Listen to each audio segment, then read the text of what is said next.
I'm taking back the crown. I'm all dressed up and naked. I see what's mine and take it.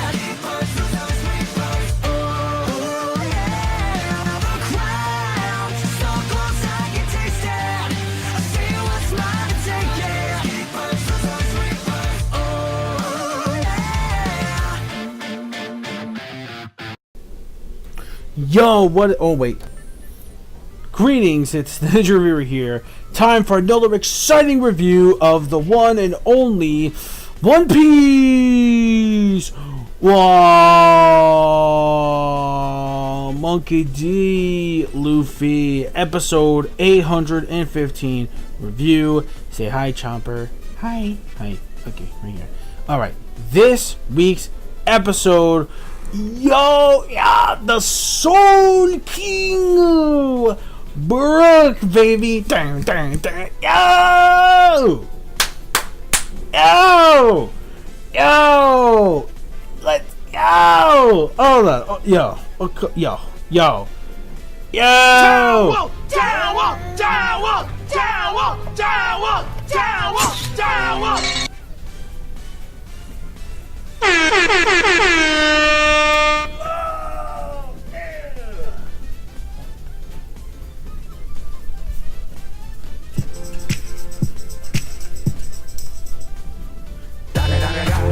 It's the one and only Eagle Double G. No, no, no. You know I'm mobbing with the D.R.E. It's the one and only Eagle Double G. No, no, no. You know I'm mobbing with the D.R.E. Top dog, bite them all, yeah, I'm burning it up. DPGC, you should be turning it up. CBT, LBC, yeah, we hooking back up. And when they bang this in the club, baby, you got to get up. Cause homies, thug homies, yeah, they giving it up. Low lot, yo lot, boy, we living it up. Taking chances while we dancing in the party for show. This is how you do it, Toei! This is how you do it, Toei! Yeah! Okay, yo, this was mad hype, bro. The fucking Soul King MVP of this episode, man. But first, yo, let's talk about the first stuff at the beginning. When we finally found out what happened after, you know, Sanji proposed to marry Pudding, which again should have ended last week, and that's the way it should have ended with that cliffhanger, but whatever. We finally find out that Pudding doesn't want to marry Sanji. What happens is that she whispers in their ear about something, and it really fires up Luffy and Nami, and it puts them in shock mode. And as we manga readers, we know what it is. We already know, and it's like, oh man. Especially when we get to that scene in the anime, man. Oh my boy, no! Oh my god. Okay, alright. So that part alone was wow. Okay, so that's a very intriguing and interesting part right there. Now that is a very shocker right there. So if she doesn't want to marry Sanji, then what the hell is going on? Like, what the hell did it make Luffy all fired up? Because at the very end of the episode, we see Luffy, you know, trying his best to tie his arms around to get the hell out. Now, again, okay, the way that ended, I do agree with Roger's base. They could have just left it with the other part that I'm going to mention soon. Which, yeah, that part is where they should have left it off, I think, where it could have been concluded just like how the chapter ended. But instead, they go to somewhat the beginning of the other chapter and do that, which is kind of weird. I don't know why Toei paced it like that, but whatever. Anyways, so yeah, bro. Okay, so that's what I'm explaining. So that's pretty much that's also the end part of the episode as well. So that's the only time that we see Luffy and Nami or whatever. So yeah, I mean, even though that timing of that ending part was a little bit off, I guess. But I don't really care. You know what? I really don't even care. So, it doesn't matter. It doesn't matter, man. I mean, yeah, I could have dumbed it down for that, but I don't really care. No, yo, bro. Yo, okay. Second part of this episode right here.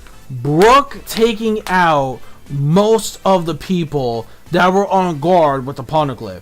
The animation was mad good. When we see him do like all the crazy flips, we see all the sword techniques, we see the blizzard cut comes back, which that shit was good, man. Oh, the blizzard cut when we saw that shit animated, like, yo, the fucking ground was frozen solid, and just like, oh man, and like the way he just like doing backflips and shit, I was like, yo, Brook is nasty, man. Yo, Brook, I'm telling you, man, he might have hockey.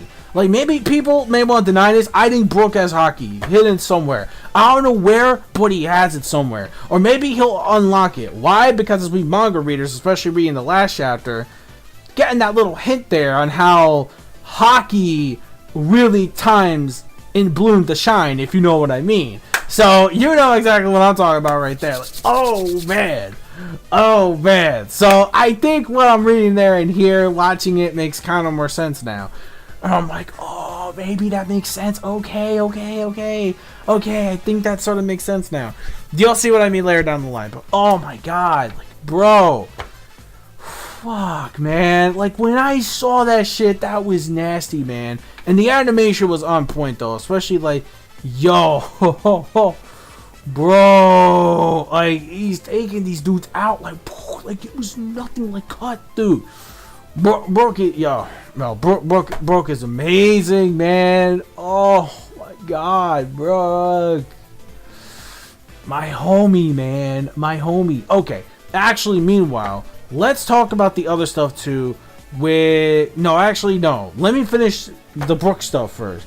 So basically, he got the keys and he's unlocking the actual Ponicle. And oh, who she comes is the crazy big bitch herself, the monster, Bigu Mamu, coming on down. And Smoothie's like, wait, why are you even here? I could just take this skeleton out myself. It's not a big deal.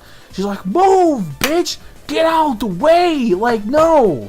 She's going, I bet you he's going after my treasure. And we see, like, while Brook unlocks the actual lock on where the roe poneglyph is, Big Mom, I don't know how the fuck she got there that fast with that massive weight. That's crazy. Like, oh, when the aura turns red and shit, I'm like, dude, this animation's on point. Yo, One Piece anime has been on point with its animation lately.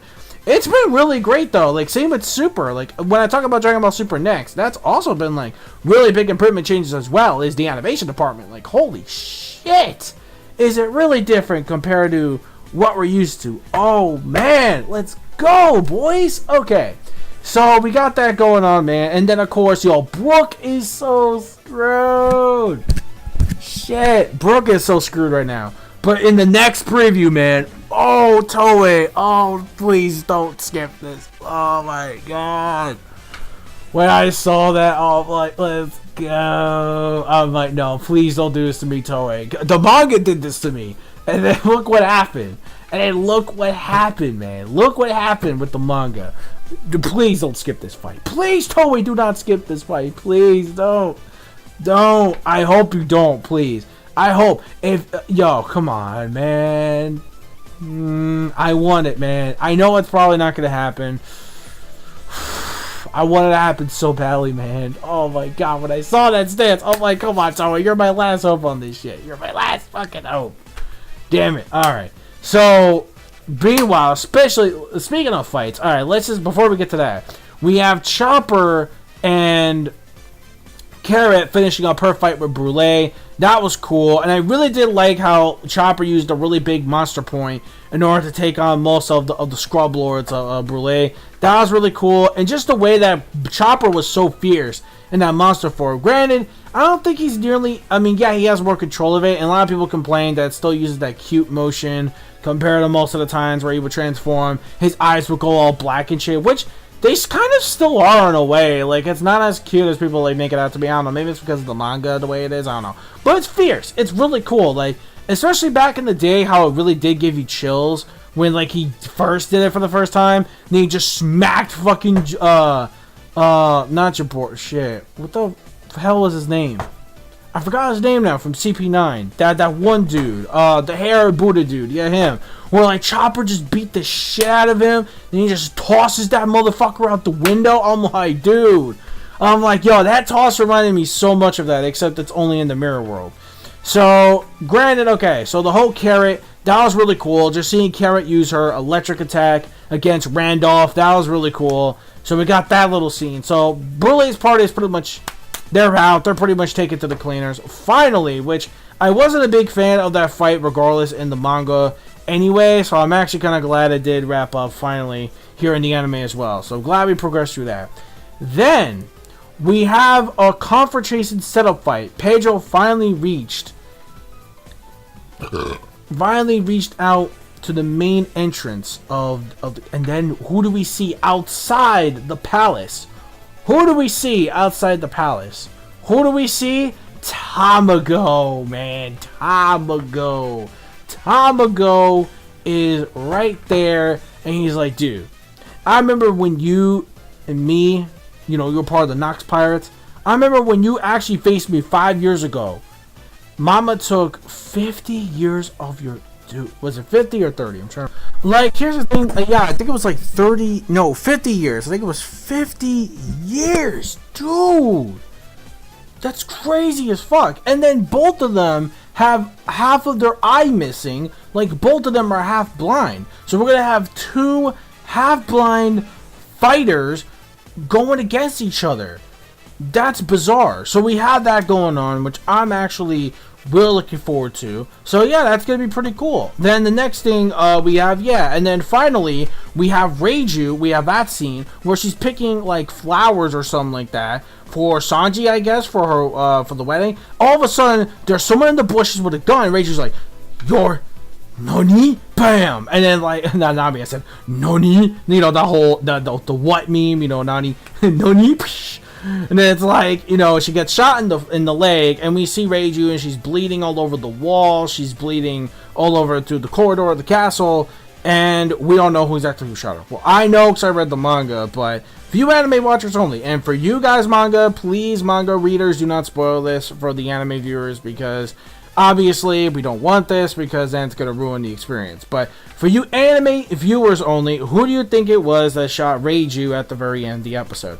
Who do you think it was? Now, granted, yes, it was a very weird way to end the episode, but you could obviously tell, I kind of like the way that Luffy was just extremely going through the lens. Where, do you see that? Luffy was just tying his freaking arm in a like bizarre way, and it's crazy as fuck. Like, he wants to do this in order to actually get Sanji. He's like, okay, look, I gotta go. Like, come on, I really need to go, like, right now. So that's where things end up. Even though it was a bizarre ending, this episode still is a 5 out of 5 for me, because there was a lot of great content, a lot of hype moments. Toei has really put in the work for the One Piece anime. I'm really excited to see the rest of the stuff going down. Let me know your thoughts in the comment section below this week's episode of One Piece, and I will see you guys next week. 8/16, man. Tamago versus Pedro. Let's go. I'm hoping, I'm looking through. I'm spoiling myself, man. If I see we're getting BROOK versus Big Mom, since the manga didn't really show that, because, okay, here's the deal. In the manga, we did not see this fight actually become betrayed. However, though, I am really hoping Toei is going to be the one to actually give us what we truly want. I hope. But anyways, let me know your thoughts in the comment section below of, again, this week's episode of One Piece. I'll see you guys next week for episode 8/16. Hyped once again. So, yeah, it's going down. So, yeah, that's pretty much it. So, again, peace. Oh, wait. Don't forget to follow my social media plugins and my gamer tags as well. And we're taking it from there. So, peace, soul, love, chicken grease, and the sky's the limit. Anime manga fans, keep supporting what you read and what you watch. Also, follow my social media plugins, gamer tags, and also click the bell to join the squad. That's how I'm done. Bye-bye. Soul King, bro.